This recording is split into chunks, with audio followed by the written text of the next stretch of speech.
असा सही खजूर इरू देखे इरू देख असा सही खजूर चुनते खड़े हैं देख पर वही चुनते खड़े वही चुनते खड़े ना सही चुनते खड़े हैं देख देख देख हाँ ठीक है ठीक है ठीक ठीक है सही ठीक है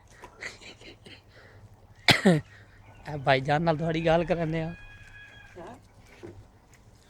खजूर चुनते खड़े ही हाँ हाँ देख खजूर चुनता खड़े ही